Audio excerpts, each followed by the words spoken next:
ॐ अज्ञानतिमिरन्धस्य ज्ञानञ्जनशलाकया चक्षुरुन्मिलितं येन तस्मै श्रीगुरवे नमः।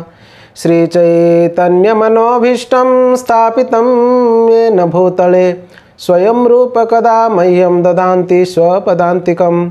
वन्देऽहं श्रीगुरोः श्रीयुतपदकमलं श्रीगुरून् वैष्णवांश्च। श्रीरूपं साग्रजातं सहगण रघुनाथान्वितं तं सजीवं साद्वैतं सावधूतं परिजनसहितं कृष्णचैतन्यदेवं श्रीराधा कृष्णपादान् सहगण ललिता श्रीविशाखान्वितांश्च। हे कृष्ण करुणा सिंधु दीनबंधु जगत्पते गोपेश गोपिका कांत राधा कांत नमस्तुते। तप्त कांचन गौरांगी राध वृंदावनेश्वरी वृषभानुसुते देवी प्रणमामि हरिप्रिये। वाञ्छाकल्पतरुभ्यश्च कृपा सिन्धुभ्य एव च पतितानां पावनेभ्यो वैष्णवेभ्यो नमो नमः। जय श्री कृष्ण चैतन्य प्रभु नित्यानंद श्री अद्वैत गदाधर श्रीवासादि गौरभक्तवृंद। हरे कृष्णा कृष्णा कृष्ण हरे हरे, हरे राम राम राम हरे हरे। तमादिदेवं करुणानिधानं तमालवर्णं सुहितावतारम् अपार संसार समुद्र सेतुं भजामहे भागवत स्वरूपम। हरे कृष्णा। ग्रंथराज श्रीमद् भागवतम की जय। आप सभी भक्तों का स्वागत है श्रीमद् भागवतम के नित्य भागवत सेवा में। तो आज हम लोग श्रीमद् भागवतम के प्रथम स्कंद के 9वें अध्याय के बारे में चर्चा करेंगे। तो क्षमा चाहते हैं कि कल इंटरनेट के समस्या के वजह से हम लोग इस अध्याय जो 9वां अध्याय है उसको पूरा नहीं कर पाए थे। कुछ ही श्लोकों का चर्चा हम लोगों ने कर पाया था, इसलिए आज फिर से 9वें अध्याय का ही चर्चा करेंगे। 9वां अध्याय भी बहुत सुंदर प्रसंग है, क्योंकि इसमें भगवान की भक्त वात्सल्यता जो है वो परिलक्षित होता है। वैसे पिछले भी अध्याय में भी, जैसे कि 8वें अध्याय में और इस अध्याय में, इन अध्याय में भगवान की भक्त वात्सल्यता जो है वो उभर कर आ रही है। भगवान की बहुत ही सुंदर करुणा और उनके भक्तों के प्रति का जो उनकी दया है ना, वात्सल्यता है। देखते हैं उत्तरा को जिस प्रकार से भगवान ने बचाया। उत्तरा भगवान के पास आती है, कुंती महारानी की प्रार्थना बोलिए, युधिष्ठिर जी को समझाना, और इस अध्याय में हम भीष्मदेव के बारे में देखेंगे। तो ये सब बातें हैं असलियत में। कल नहीं हो पाया था चर्चा, तो आज हम लोग दोबारा इसका चर्चा करेंगे। कुछ लोगों को तो आपने वैसे भी सुन रखा है, फिर भी मैं आपको फिर से इस अध्याय को पूरा याद करवा दूंगा। 8वें अध्याय में तो कुंती महारानी की प्रार्थना हो गई और फिर भगवान रुक गए। भगवान रुकने के बाद युधिष्ठिर महाराज जी दुखी थे। वो सोच रहे थे कि मेरे वजह से ही इतना बड़ा महाभारत युद्ध हुआ और मेरे वजह से इतने सारे लोग मरे गए, इतने सारे माताएं विधवा हो गए। ये सारे दुख जो है ना युधिष्ठिर महाराज जी को सता रहा था। इसलिए युधिष्ठिर महाराज जी सह नहीं पा रहे थे। बड़े सरल हैं, धर्मराज है कि नहीं। और आप सभी जानते हैं दुर्योधन को भी सुयोधन बुलाने वाले ऐसा है। वो कभी नहीं चाहते थे कि युद्ध हो, मगर क्या करें कि हो, महाभारत युद्ध इतना बड़ा हुआ। तो भगवान ने भी समझाया उनको, व्यास जी समझाए, वो समझ नहीं रहे थे। भगवान तो अद्भुत करुणा है, बाहर से समझा रहे थे, अंदर से समझो मत करके समझा रहे थे, ताकि भीष्मदेव को वो श्रेय देना चाहते थे। वो चाहते थे कि भीष्म जैसे उनके जो महान भक्त है वो संसार में उनका भी महानता, उनका भी गुणगान हो, उनका भी श्रेय बढ़े। इसलिए भगवान इस प्रकार से किया। नहीं तो भगवान समझाए और कोई ना समझे, ऐसा कभी हो सकता है कि आप ऐसा सोच सकते हैं क्या? तो अभी देखते हैं 9वें अध्याय में सब लोग मिलकर जाते हैं भीष्मदेव के पास और ये सब बातें हैं। तो हम लोगों ने कल इसकी चर्चा किए इस अध्याय का। सुत गोस्वामी कहते हैं, इति भीत प्रजा द्रोहात सर्वधर्म विवत्सया ततो विनशनम प्रगाद यत्र देव व्रतो अपतत। तो उस युद्ध स्थल में उतने अधिक मनुष्य का वध करने के कारण घबराए हुए महाराज युधिष्ठिर उस जगह पर जाते हैं जहाँ पर भीष्मदेव जो है वो सरसैया में पड़े हुए थे। भगवान चाहते हैं कि वहाँ पर जाए, इसलिए युधिष्ठिर महाराज जी राजसी पोशाक परिधान करके एक राजा की जैसे ठाट बाट में वो क्या करते हैं, अपने रथ के ऊपर सवार होकर वो कुरुक्षेत्र के युद्ध स्थल में निकलते हैं, जिस जगह पर भीष्मदेव सरसैया में लेटे हुए थे, बाणों की सैया में लेटे हुए थे। मगर उनके जाने का जो प्रोसेसन है और जो उसका वर्णन बहुत सुंदर यहाँ पर सुध गोस्वामी करते हैं कि भीष्मदेव तो बड़े सुंदर तरीके से राजसी ठाणी में जो सजे हुए हैं, साथ साथ में तदाते भ्रातर सर्वे सदस्य स्वर्णभूषित ही, तो उनके सारे भाई लोग भी जैसे कि भीम, अर्जुन, नकुल, सहदेव, ये सभी लोग भी अपने अपने रथों के ऊपर सुसज्जित होकर बैठे हुए थे और राजसी पोशाक पहने हुए थे, विभिन्न प्रकार के सोने के अलंकार, स्वर्णिम अलंकारों को परिधान किए हुए थे। सुंदर सुंदर घोड़ों के द्वारा उनका रथ जो है ना खींचा जा रहा था। और वैसे भी अर्जुन का रथ तो शोभायमान है ही, जिनके रथ के ऊपर स्वयं पूर्ण पुरुषोत्तम भगवान श्री कृष्ण विराजमान रहते हैं। और उनके साथ साथ भगवान अपि विपर्षै रथेन सधनंजय स तर्बेर रोचितम नृप कुबेर इव गुह्यक। ऐसा लग रहा था कि स्वर्ग का जो धन का मालिक है ना कुबेर, वो चल रहे हैं और साथ साथ में उनके अनुचर चल रहे हैं। क्योंकि एक धनी व्यक्ति जब भी आता है तो कैसे सभी लोग उनके इर्द गिर्द चलते रहते हैं। ऐसा लग रहा था कि युधिष्ठिर महाराज जी चल रहे हैं और चारों तरफ उनके भाई घिरे हुए उनको चल रहे हैं। ऐसा लग रहा था कि कुबेर स्वयं आ रहे हो। और केवल वही नहीं थे, 5 भाई नहीं थे, भगवान ही नहीं थे, उनके साथ साथ अन्य ऋषिगण भी थे। दृष्ट्वा निपततम भूमौ अन्य जो ऋषिगण भी उनके साथ साथ में थे। तो ये सभी लोग वहाँ पर पहुँचते हैं जहाँ पर भीष्मदेव लेटे हुए थे, है ना। ऐसा लग रहा था कि कोई देवता जो है वो भूमि पर लेटे हुए हैं। आकाश से गिरे देवता के समान उन्हें भूमि पर लेटे देखकर पांडव समाज, युधिष्ठिर और छोटे भाई सब लोग कृष्ण के साथ प्रणाम करते हैं। भीष्मदेव जो है वहाँ पर लेटे हुए थे। ऐसा लग रहा था कि स्वर्ग से गिरे हुए कोई देवता वहाँ पर लेटे हुआ, इतना उनका आभा था भीष्मदेव का। और युधिष्ठिर महाराज जी, भगवान श्री कृष्ण और बाकी सभी भाई लोग मिलकर उनको प्रणाम करते हैं। मैंने बताया था कि कल कि भगवान श्री कृष्ण को मानवीय का जैसा लीलाएं कर रहे हैं और युधिष्ठिर के ममेरे भाई के रूप में अपना परिचय अपने आप को वहाँ पर रुके हुए हैं, उनके साथ संबंधी अपने संबंधी है करके। तो उसी प्रकार से वो भीष्मदेव को प्रणाम करते हैं सबके साथ साथ कि वो भी युधिष्ठिर जी के भाई हैं। युधिष्ठिर जी प्रणाम कर रहे हैं तो वो भी प्रणाम कर रहे हैं, इस भाव से वो भी प्रणाम करते हैं। फिर वहाँ पर क्या हुआ, तत्र ब्रह्मर्षयः सर्वे देवर्षयश्च सत्तम राजर्षयश्च तत्रांसन दुष्ट भरतपुंगवः। तो वहाँ पर और भी सभी लोग आते हैं। कौन आते हैं? ब्रह्मर्षि, राजर्षि, देवर्षि, बड़े बड़े ऋषि मुनि सभी लोग वहाँ पर पहुँचते हैं। देखो वहाँ पर पहुँचने के पीछे क्या कारण है। सबसे पहली बात है तो स्वयं परम भगवान की उपस्थिति है। पॉइंट 1, अभी तक तो भगवान थे मगर मारपीट वाला जगह था युद्ध हो रहा था, इसलिए ऋषि मुनि वहाँ पर आते नहीं थे कि मारपीट में क्यों जाएंगे फिलहाल। तो अभी जो है भगवान जी उपस्थित हैं और भगवान के महान भक्तों में से, बड़ा महाजनों में से एक महाजन भीष्मदेव उपस्थित है।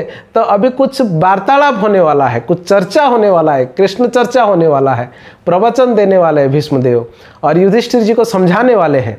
ये बात एक्चुअली सब लोग को पता लग गया था, इसलिए सभी ऋषि मुनि वहाँ पर आते हैं।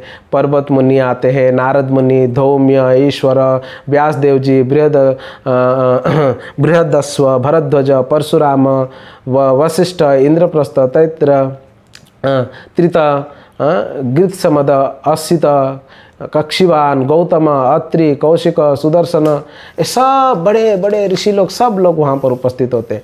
केवल वो लोग नहीं आते हैं, वे लोग अपने साथ साथ में अपने शिष्यों को भी लेकर आते हैं। उसके तात्पर्य में प्रभुपाद जी पद में सभी ऋषियों के बारे में बोलते हैं, आपको भी उसको पढ़ सकते हैं। अन्ये च मुनयो ब्रह्मन् ब्रह्मरातान् दयोमलाः शिष्येरुपतित अजाग्नो कश्यपांगिर सादयः। सुखदेव गोस्वामी भी वहाँ पर आते हैं अपने शिष्यों के साथ, कश्यप मुनि आते हैं, अंगिरस भी आते हैं वहाँ पर। ऐसे सभी ऋषि मुनि अपने अपने शिष्यों के साथ आते हैं। इन्हीं सभी लोगों को वहाँ पर देखकर तान समेतान महाभागान उपलभ्य वसुत्तमः पूजयामास धर्मज्ञों देश काल विभागत। मैंने कल बताया था, जो वसुओं में 8 वसुओं में से एक वसु थे भीष्मदेव, है ना, कुछ श्राप इत्यादियों के वजह से वो यहाँ पर आए हुए थे। तो ये 8 वसुओं में सर्वश्रेष्ठ जो भीष्मदेव हैं, सभी लोगों को उपयुक्त मात्रा में, उपयुक्त देश काल पात्रता के अनुसार उनको वो आदर सत्कार प्रदान करते हैं, है ना, आदर करते हैं विशेष रूप से। 8 वसुओं में सर्वश्रेष्ठ भीष्मदेव वहाँ एकत्र हुए समस्त महान तथा शक्ति संपन्न ऋषियों का स्वागत करते हैं, क्योंकि भीष्मदेव के देश तथा काल के अनुसार समस्त धार्मिक नियमों को भली भांति जानकारी था। वो जानते थे कि कब कहाँ किस प्रकार से किससे बात करना है, इसलिए वो सभी लोगों को स्वागत करते हैं। कैसे स्वागत करें? शब्दों के साथ स्वागत करेंगे, क्योंकि अभी तो ये तो सरसैया में लेटे हुए थे। कृष्णं च तत्प्रभावज्ञ आसीनं जगदीश्वरं हृदिस्थं पूजयामासं माययात्पत विग्रह माययोत्पत विग्रहम। तो अभी क्या करते हैं, वो भगवान जो प्रत्येक के हृदय में आसीन है, सबके हृदय में रहने वाले स्वयं भगवान श्री कृष्ण हैं, उनको वो अपने हृदय में, उनके सामने जो विराजमान है, वो उनको विधिवत पूजा करना प्रारंभ करते हैं। उन्होंने तो फिर भगवान को प्रणाम करते हैं, मन ही मन प्रार्थना करते हैं, पूजा करते हैं। फिर वो पांडवों को और देखकर कहते हैं, हालांकि भीष्मदेव को इस प्रकार की दशा में देखकर, भीष्मदेव को सरसैया में देखकर युधिष्ठिर महाराज जी तो बड़े दुखी हो गए और पांडव लोग दुखी हो गए। मगर इधर भीष्मदेव क्या कहते हैं कि अहो कष्टम अहो अन्यायम यद्यूयम ब्रह्मनंदनः जीवितुम नार्थ क्लिष्ट विप्रधर्माच्युताश्रयाः, कि ओहो कितना कष्ट वाली बात है, कितना अन्याय है कि धर्मराज स्वयं धर्मनंदन होकर भी उनको कितना कष्ट सहना पड़ा, कितना अन्याय को सहना पड़ा।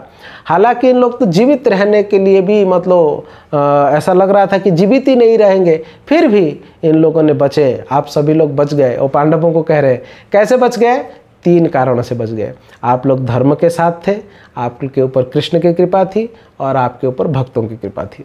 अगर कोई व्यक्ति भगवान का शरण में जाता है, धर्म के साथ रहता है और भगवान के भक्तों के शरण में रहता है, तो हर परिस्थिति में बच जाता है।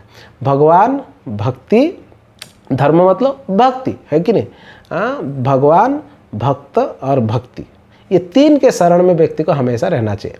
पांडव हमेशा ये 3 के शरण में रहते थे, भगवान, भक्त और भक्ति, ये 3 के शरण में रहना, यही चीज़ यहाँ पर बताया गया है। इसलिए ये बच गए। भीष्मदेव कहते हैं कि आप लोग क्यों बच गए? आप लोग इसलिए बच गए क्योंकि आप लोग भक्ति के शरण में, भगवान के शरण में और भक्त के शरण में, इसलिए आप बच गए। देखो देखो वो कुंती महारानी को, बेचारी शुरू से ही कितना कष्ट भोग रही है। तुम्हारी माँ बचपन जवानी में पति चला गया, छोटे छोटे बच्चों की जिम्मेदारियाँ, और हस्तिनापुर लेकर आए तो वहाँ पर उल्हाना, इस प्रकार से वो कष्ट भोगते भोगते अभी तुम लोग बड़े हो गए और सारे कष्ट चले गए, फिर भी अभी भी वो दुखी है। ऐसा क्यों दुखी है? सर्वकाल कृतम मन्ये भवताम च यद प्रियम, ये सब जो है ना काल के प्रभाव के वजह से है। ये प्रबल काल के प्रभाव के वजह से, समय के अनुसार ये तो आता जाता रहता है। फिर वो कहते हैं कि देखो ये काल कितना अटल और कितना अद्भुत और कितना प्रभावशाली है। ये समय, जो खराब समय आता है, कितना प्रभावशाली है। भगवान तुम्हारे साथ है, गांडीवधारी अर्जुन है, गदाधारी भीम है, फिर भी इतने सारे कष्टों को भुगतना पड़ रहा है, इतना सारा समय खराब चल रहा है। तो फिर वो अंत में कहते हैं कि असलियत में पुमान वेद विधि सितम, ये असलियत में भगवान कृष्ण की ही योजना है। ये राइट, हाँ, ये असली मूल बात है। मतलब भीष्मदेव बताना चाहते थे युधिष्ठिर को, ये जो कुछ भी हुआ, तुम भी जो दुखी हो, या ये सब लोग जो चले गए, या कुंती दुखी हैं, जो समस्याएं हैं, ये सब कुछ असलियत में भगवान का प्लान, भगवान की योजना के अनुसार है। आपको चिंता करने की ज़रूरत नहीं और कोई समझ नहीं सकता है उसको। पहले तो कहा है कि देखो ये काल का प्रभाव है, फिर वो कहते हैं कि काल भी कितना प्रभावशाली है। देखो कि अर्जुन, भीम और कृष्ण जैसे व्यक्ति साथ में होते हुए भी, भगवान होते हुए भी तुमको कष्ट भुगतना पड़ा। अंत में कहते हैं असलियत में प्लानिंग ही उनका था, भगवान का ही प्लान है। न हस्य करिचित द्राजन पुमान वेद विधि सितम, कि कोई किसी को भी समझ में नहीं आएगा। हे राजा, भगवान की योजना कोई भी नहीं जान सकता। यद्यपि बड़े बड़े चिंतक उसके विषय में गहन जिज्ञासा करते हैं, लेकिन मोहित हो जाते हैं, वो समझ नहीं पाते। बड़े बड़े विद्वान इसके ऊपर तो विचार विमर्श तो करते हैं जानने के लिए कि कैसे हुआ, कहाँ से हुआ, क्या मूल कारण है, मगर कोई नहीं समझ सकता है, क्योंकि प्लान भगवान जी का है। तस्मात् इदं देवतंत्रम व्यवस्थ्य भरतर्षभ तस्यानुविहितो नाथ नाथ नाथ नाथ पाहि प्रजा प्रभु। इसलिए मैं मानता हूँ कि ये सब भगवान की योजना के अंतर्गत है। तुम भगवान की अचिंत्य योजना को स्वीकार कर लो और उसी का पालन करो। अब तुम तो राजा बन गए हो, तो तुम्हारे अधीन में अभी जो भी लोग हैं उन लोगों को देख रेख करो तुम अच्छी तरीके से। इस प्रकार से उनको बताते हैं। इस प्रकार से बताने के बाद अभी भीष्मदेव क्या करते हैं, भगवान का गुणगान करते हैं। अभी स्वयं भगवान श्री कृष्ण भीष्म के सामने उपस्थित है, जो पूर्ण पुरुषोत्तम है। हालांकि अन्य अन्य ऋषि मुनि देवर्षि ब्रह्मर्षि राजर्षि सभी लोग हैं, ये पांचों भाई है, युधिष्ठिर है, सब लोग हैं। और पांडवों ने दुख क्यों भोग रहे हैं उसके बारे में बता दिया उनको। तो अभी भगवान का गुणगान कर रहे हैं, भगवान के महिमा का गुणगान कर रहे हैं भीष्मदेव। तो भगवान की महिमा के बारे में क्या बता रहे हैं, देखो। ऐसा वही भगवान साक्षात आदो नारायण पुमान, ये कल हम लोगों ने चर्चा किया था कि देखो देखो ऐसा वही भगवान साक्षात, ये स्वयं भगवान है, ये साक्षात आदि नारायण है। आदि नारायण मतलब जितने भी नारायण के स्वरूप है, जितने भी विस्तार है चतुर्भुज वाले, इन सारे चतुर्भुज नारायणों का भी मूल स्रोत उत्स जिसको कहते हैं वो ये कृष्ण है। ये मूल व्यक्ति है सबके, इन्हीं से सब कुछ उत्पन्न होता है। अनादिर आदिर गोविंद सर्व कारण कारणम ईश्वर परम कृष्ण सच्चिदानंद विग्रह, ये सब के मूल कारण है। ये आदि गोविंद है, सारे नारायणों की आदि है। हम देखते हैं ब्रह्म विमोहन लीला में ब्रह्मा जी बछड़ों को और बच्चों को जब उठा लेते हैं तो स्वयं नारायण के रूप में पूरे के पूरे विस्तार हो गए थे। तभी बलराम जी जब देखे, ब्रह्मा जी ने जब देखा, पता लगा कि सब तो नारायण है। तो ये सारे नारायणों की आदि हैं ये, इसलिए तो इतने सारे विस्तार उनसे हुए हैं। आदि नारायण पुमान, ये परम पुरुष है, ईश्वर परम कृष्ण सच्चिदानंद विग्रह।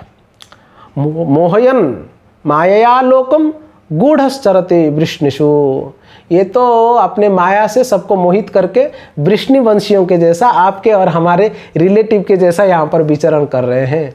मतलब साक्षात भगवान वहाँ पर खड़े हैं और उनको दिखाकर कह रहे हैं। कितना सुंदर दृश्य होगा ना। भगवान को दिखाकर वो कह रहे हैं कि ऐसा वही साक्षात भगवान आद्य नारायण अपमान, यही है स्वयं साक्षात भगवान। अस्यानुभावम भगवान वेद गुह्यतमम शिवः देवर्षि नारदः साक्षात भगवान कपिलो नृपः। ना उन भगवान की जो गुह्य बातें हैं, ये सब बातें कौन जानते हैं? अस्य अनुभवम भगवान वेद गुह्यतम शिव, स्वयं शिव जी, देवर्षि, साक्षात कपिल मुनि, है ना, भगवान का अवतार। तो ये भगवान के उन गुह्य रहस्यों को, गुह्य बातों को, या भगवान को एज इट इज ये लोग जानते हैं। 12 महाजन हैं, ये 12 महाजन ही भगवान को पूर्ण रूप से अच्छी तरीके से जानते हैं। भीष्मदेव भी उसमें से एक हैं, जैसे कि ब्रह्मा जी, नारद जी, शिव जी, कुमार, कपिल, मनु, प्रहलाद, भीष्म, जनक, सुखदेव गोस्वामी, बड़ी महाराज, है ना, यमराज, ये सभी लोग। फिर वो आगे कहते हैं, भीष्मदेव आगे कहते हैं, आप लोग तो, हम सभी लोग जो है अनभिज्ञ, अज्ञानता के कारण जो है उनको अपने रिश्तेदार के रूप में, अपने मित्र के रूप में हम लोग उनसे व्यवहार करते हैं। आप लोग तो कभी उनको दूत के रूप में, शांति दूत बनाकर भेजा, कभी अपना मामेरा भाई के रूप में उसको व्यवहार किया, कभी उनको तो अपने दोस्त के रूप में, है ना, हे यादव, हे सखा इत्यादि करके उनको संबोधित किया। मगर सर्वात्मना समदर्शी, वो समदर्शी स्वयं भगवान है। सर्वात्मना, सबके हृदय में रहने वाले परमात्मा भी वही है। उन्हीं के विस्तार ही क्षीरोदक्षाय विष्णु सबके हृदय में परमात्मा के रूप में रहते हैं। ये वही प्रभु हैं। सर्वात्मना शब्द का अर्थ होता है सबके आत्मा, सबके हृदय में रहने वाले ना, परमात्मा को सर्वात्मना कहा जाता है। तो इस प्रकार से भीष्मदेव क्या करते हैं, भगवान का गुणगान करते हैं, प्रार्थना करते हैं। भक्त्यावेश्य मनो यस्मिन् वाचा यन्नाम कीर्तयन् त्यजन कलेवरम योगी मुच्येत काम कर्म भी। जो एकाग्र भक्ति तथा ध्यान से हरिनाम के कीर्तन से भक्तों के मन में प्रकट होते हैं, वे उन भक्तों को उनके द्वारा भौतिक शरीर छोड़ते समय सकाम कर्मों के बंधन से मुक्त कर देते हैं। ऐसे भगवान हैं। भगवान क्या करते हैं, जो भक्त कीर्तन के द्वारा, हरिनाम और कीर्तन के द्वारा जिसके हृदय में वो प्रकट होते हैं, सकाम कर्मों के बंधन से उस व्यक्ति को वो क्या कर लेते हैं, वो मुक्त कर देते हैं। सदेव देव भगवान प्रतीक्षताम कलेवरम जावदितम हिनो में हम। वो चतुर्भुज रूप वाले, जगत के सूर्य के समान अरुणों नेत्र तथा सुंदर रीति से सजाए हुए मुस्कुराते मुखार बिंद वाले भगवान श्री कृष्ण, आप कृपा करके उस क्षण मेरे प्रतीक्षा करें जब तक मैं अपना ये शरीर छोड़ ना दूँ। तब भीष्मदेव प्रार्थना करते हैं कि हे प्रभु, हे चतुर्भुज वाले, हे सुंदर मुस्कान वाले भगवान, आप कृपा करके तब तक रहिएगा मेरे सामने जब तक मैं ये शरीर को छोड़ ना दूँ, है कि नहीं। यही प्रार्थना होना चाहिए। भगवान श्री कृष्ण भी गीता में क्या कहते हैं कि अंतकाले च मामेव स्मरणम उक्त्वा कलेवरम, अंत समय में मेरा स्मरण करते हुए शरीर छोड़ना। तो यहाँ पर तो स्वयं भगवान उपस्थित है और भीष्मदेव उसी की कामना कर रहे हैं, उसी की प्रार्थना कर रहे हैं कि प्रभु कृपा करके आप तब तक यहीं पर रही है जब तक मेरा ये शरीर छूट ना जाए, है कि नहीं। तो इस प्रकार से भीष्मदेव प्रार्थना करते हैं भगवान से। प्रार्थना करके अभी युधिष्ठिर महाराज जी को फिर से बात करते हैं। युधिष्ठिर महाराज से बात करके युधिष्ठिर महाराज जी को विभिन्न प्रकार के धर्मोपदेश देते हैं, धर्मों के बारे में उनको उपदेश देते हैं। जैसे कि उन्हें वर्णाश्रम धर्म के बारे में कहते हैं, आश्रमों के बारे में कहते हैं, वर्णों के बारे में कहते हैं, और साथ साथ में उन विधि विधानों के बारे में कहते हैं, निवृत्ति मार्ग के बारे में कहते हैं, प्रवृत्ति मार्ग के बारे में कहते हैं। निवृत्ति मार्ग, प्रवृत्ति मार्ग मतलब मुक्ति पाने के लिए दो मार्ग होते हैं, शास्त्र में बताए गए। प्रवृत्ति मार्ग मतलब इंद्रियों को भोग करते हुए मुक्ति की ओर जाना, शास्त्रानुसार, है ना, भोग के साथ साथ। और निवृत्ति मार्ग मतलब त्याग का मार्ग। ये इन मार्गों के बारे में बताते हैं। फिर बाद में दान धर्म, स्त्री धर्म, राजधर्म, है ना, भगवत धर्म, मोक्ष धर्म, ये सारे धर्मों के बारे में युधिष्ठिर महाराज जी को वो ज्ञान प्रदान करते हैं।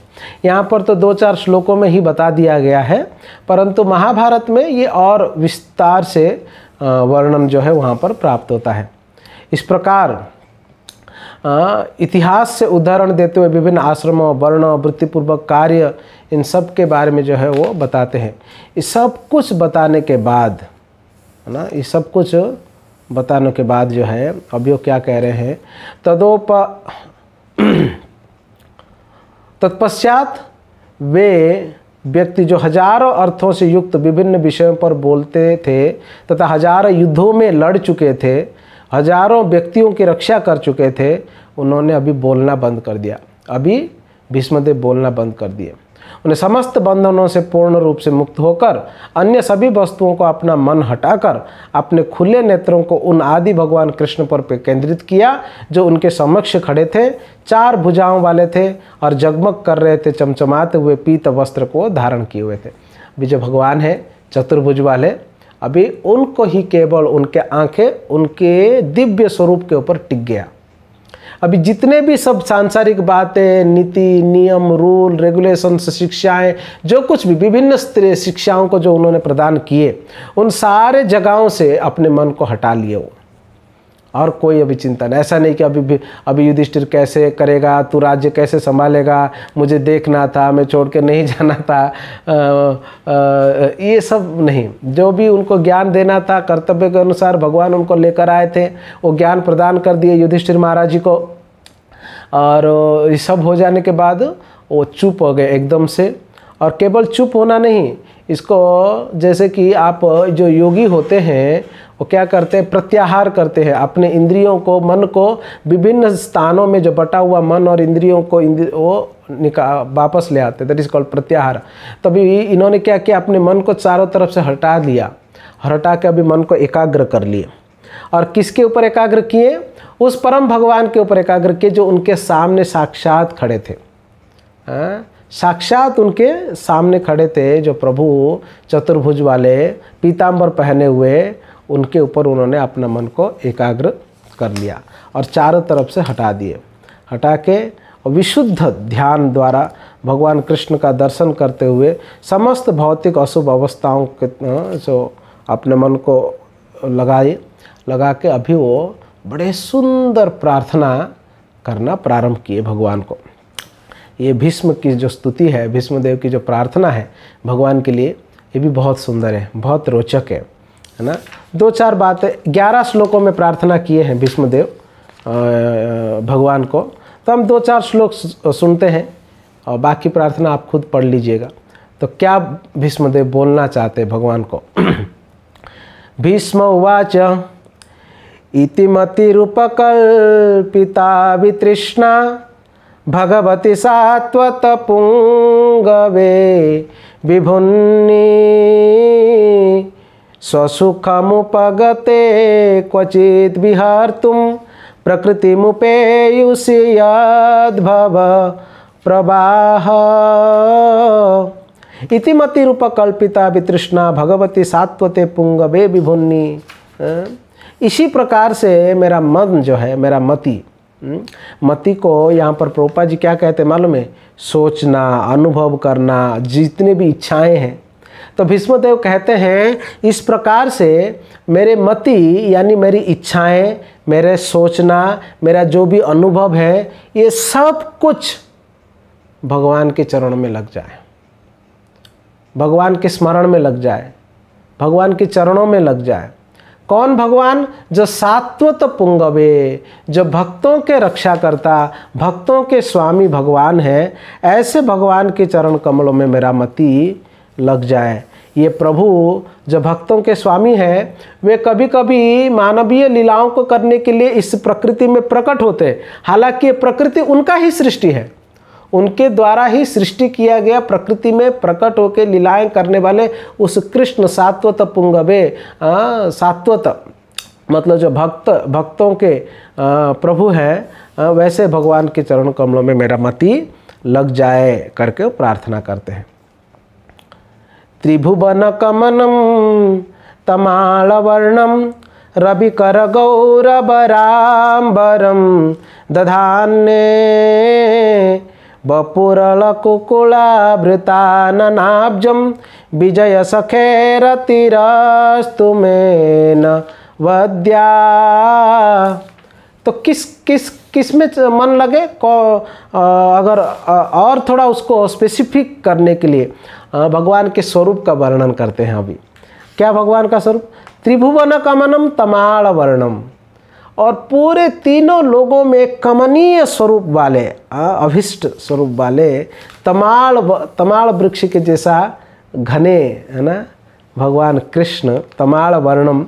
रविकर गौर बराम्बरम दधान्य, रविकर गौरम मतलब रवि मतलब सूर्य, सूर्य की किरणों के जैसा झलमलाते हुए पीतांबर को पहने हुए वपुर अलककुला वृताब्जम, और जिनके शरीर में चंदन लगाया हुआ है, चंदन से सुशोभित है, ऐसे प्रभु, वो भी कौन, विजय सखे रतिर रस्तु ममास्तु।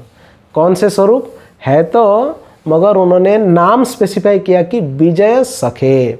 विजय अर्जुन का एक नाम है और सखा कृष्ण है। विजय सखा मतलब अर्जुन का मित्र कृष्ण। देखिए यहाँ पर एक बात ध्यान देने वाली है, भगवान की प्रार्थना तो कर रहे हैं भीष्म, और महान भक्तों में से 12 महाजनों में से एक है। यहाँ पर भीष्म देव का जो भक्ति है भगवान के प्रति, वो असलियत में जो प्रेम जो है भगवान के साथ का जो संबंध जो है ना, वीर्य रस वाला संबंध है भगवान के साथ का।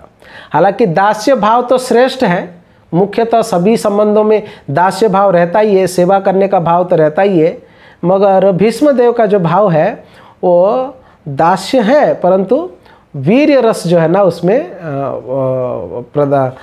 मतलब ये प्रधानता है।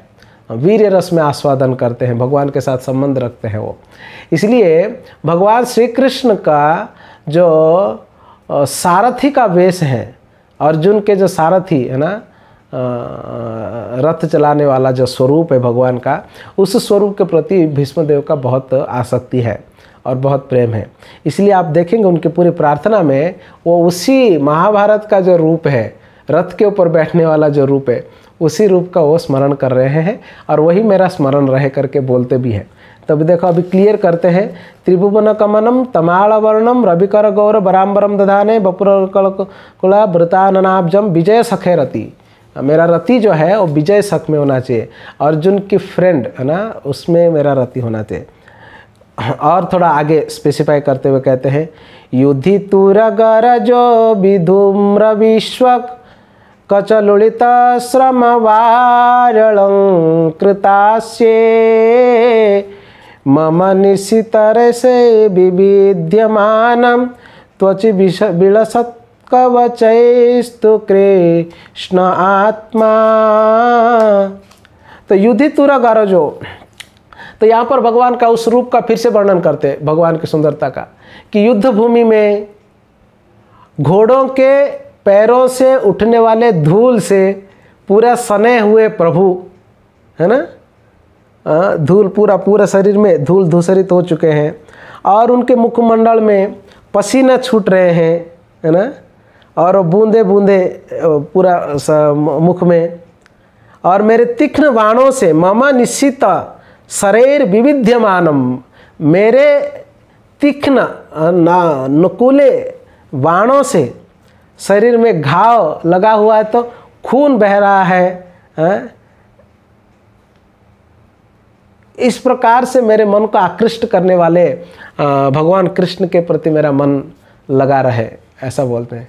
देखो कैसे प्रार्थना कौन सा स्वरूप को प्रार्थना कर रहे हैं कि युद्ध भूमि और भगवान रथ के ऊपर बैठे हुए हैं और घोड़ों के खुर से धूल उड़ रहे हैं, पूरे शरीर में लगे हुए हैं, धूल में भर गया है शरीर और पसीने छूट रहे हैं कण कण कण कण, और उस समय मेरा बाण, तीक्ष्ण बाण लगा हुआ है अलग अलग जगहों पर।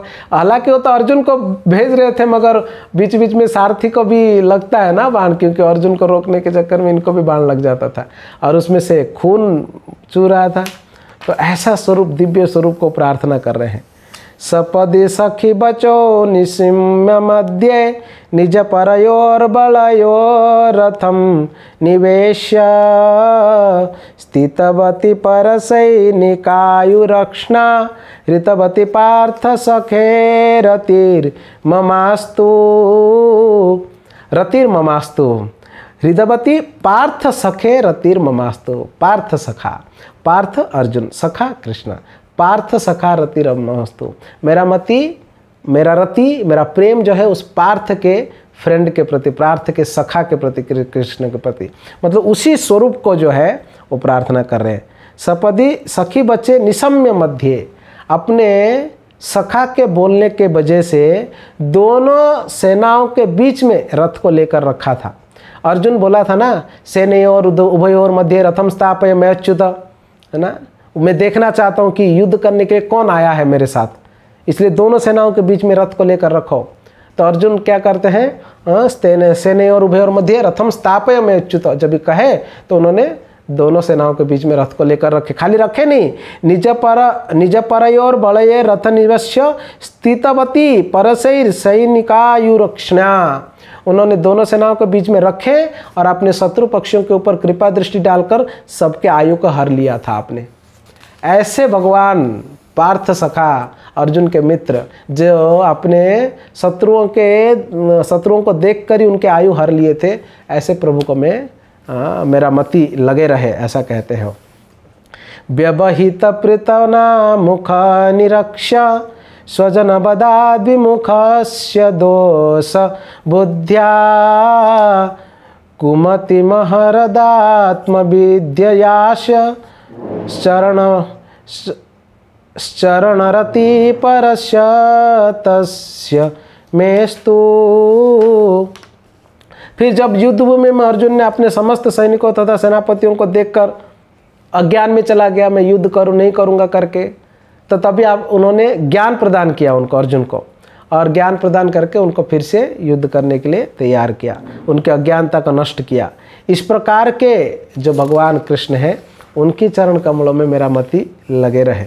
इस प्रकार से बहुत सुंदर प्रार्थना है भीष्म का। और इसमें पूर्ण रूप से वही मेरे इच्छा के पूरी करते हुए अपनी प्रतिज्ञा तोड़कर वे रथ, ये भी बहुत सुंदर श्लोक है। देखो, स्वनिगमपहाय मत प्रतिज्ञा मृतधिक कर्तु विलुप्तो रथस्थ धृतरथ चरणो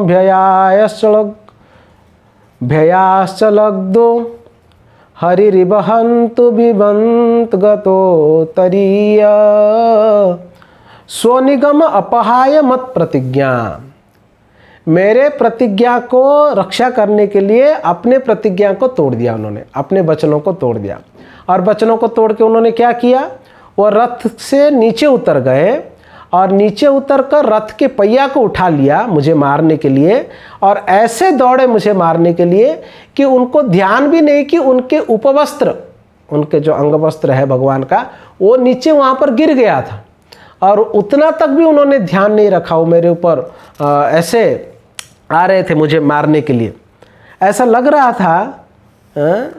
रहा था कि उन्होंने इस प्रकार से मेरे ऊपर आक्रमण कर रहे थे कि मानो मेरे बाणों के द्वारा वो क्षतिग्रस्त होके उनके शरीर में घाव हो गया था, खून बह रहा था, इसके वजह से गुस्से में मेरे ऊपर आक्रमण कर रहे थे।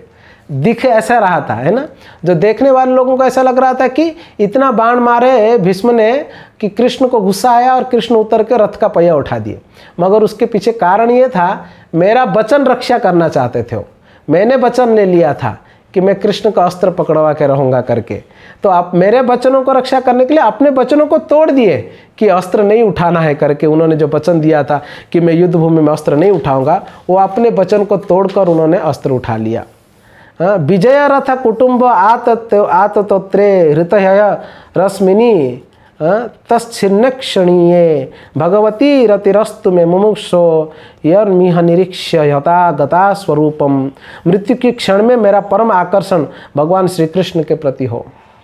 वो अभी प्रार्थना करते हैं कि मृत्यु के क्षण जब मेरा शरीर छूटेगा, मेरा आकर्षण भगवान कृष्ण के प्रति हो। मैं अपना ध्यान अर्जुन के उस सारथी पे एकाग्र करना चाहता हूँ, जो अपने दाहिने हाथों में क्या पकड़े हुए हैं, चाबुक पकड़े हुए, जो घोड़ों को कंट्रोल करने के लिए, और बाएं हाथ में घोड़ों का लगाम पकड़े हुए हैं, और सुसज्जित होकर बैठे हुए सतर्क के साथ कि अपने रथी अर्जुन को कुछ हो ना जाए करके, या शत्रु का आक्रमण उनके ऊपर भारी ना पड़े करके वो तैयार होकर बैठे हैं।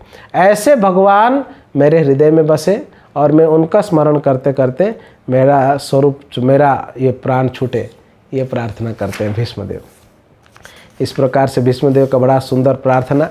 इस प्रकार से प्रार्थना करते करते भीष्मदेव पूर्ण एकाग्र मन से अपना ध्यान जो है ना भगवान के चरण कमलों में लगाते हैं। कृष्ण एवं भगवती मनोवाग दृष्टि वृत्ति भी आत्मन्यात्मनामावेश्य स्वस्थ श्वास उपारतम। तो इस प्रकार से भीष्मदेव मन, वाणी, दृष्टि तथा कार्यों से अपने आप को परमात्मा अर्थात भगवान पूर्ण पुरुषोत्तम श्री कृष्ण में लीन कर दिया और शांत हो गए, और उनका सांस रुक गया। भीष्मदेव शरीर छोड़ दिए। कितना सुंदर वातावरण है। स्वयं भगवान उपस्थित हैं, सारे भक्त उपस्थित हैं, बड़े बड़े ऋषि मुनिगण उपस्थित हैं, भगवान के महान भक्त सखा अर्जुन, युधिष्ठिर सब उपस्थित हैं, और भीष्मदेव भगवान को प्रार्थना करते करते, उस स्वरूप का स्मरण करते करते और वो अपना शरीर को त्याग दिए। ऐसा मृत्यु होना चाहिए। श्रील प्रभुपाद जी के डिपार्चर भी आप देखेंगे इसी प्रकार से सभी भक्तों का भीड़ था वहाँ पर। सभी भक्त लोग कीर्तन गान कर रहे हैं, वृंदावन धाम है और भागवतम को बोलते बोलते श्रील प्रभुपाद, भागवत मतलब स्वयं भगवान है कि नहीं, हम लोगों ने शुरू से ही देखा प्रभुपाद जी ने शरीर छोड़ा था।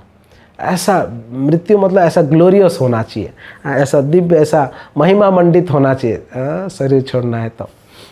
और फिर भौतिक संसार में फंसे पड़े हो कि कुत्ते बिल्लियों के जैसा सड़क में मर जाना, क्या बेकार जिंदगी है। इसलिए प्रयास करना चाहिए कि जीवन भर श्री कृष्ण भावनामृत रहें, कि अंत में कृष्ण की कृपा हो कि एटलीस्ट भगवान स्वयं तो हमारे लिए उपस्थित हो पाएंगे नहीं पाए, एटलीस्ट भगवान के 2-4 भक्त हमारे पास उपस्थित रहे और भगवान के नाम जो है कानों में गूंजते रहे और उनका स्मरण होते रहे। पता नहीं उस समय पर क्या होगा, क्या हमारा मुख वाणी चालू रहेगा, क्या चेतना सही रहेगा नहीं रहेगा। अभी से अगर हम प्रार्थना करते हुए, अगर हृदय से अगर भगवान को प्रार्थना करते हुए अगर भक्ति करेंगे तो निश्चित रूप से भगवान हमारे ऊपर कृपा कर सकते हैं। तो अभी भीष्मदेव चले गए, जैसे भीष्मदेव चले गए सभी लोग शांत हो गए।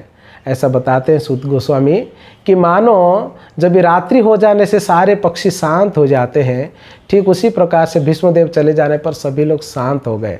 आकाश में सारे स्वर्ग के देवताओं ने दुंदुबियाँ बजाए और पुष्पवृष्टि करने लगे। क्षण भर के लिए युधिष्ठिर महाराज भी मौन हो गए और सभी भक्त, जब भी ऋषि मुनि लोग आए थे, परम भगवान को प्रार्थना करके प्रणाम करके वे अपने अपने आश्रमों में लौट गए। और उसके बाद युधिष्ठिर महाराज भी वहाँ से लौटे अपने राजधानी में और लौटकर कुरु वंश के जो श्रेष्ठ वयोवृद्ध व्यक्ति थे धृतराष्ट्र जी, गांधारी जी, उनको आश्वासना देने लगे और उनको संभालने लगे।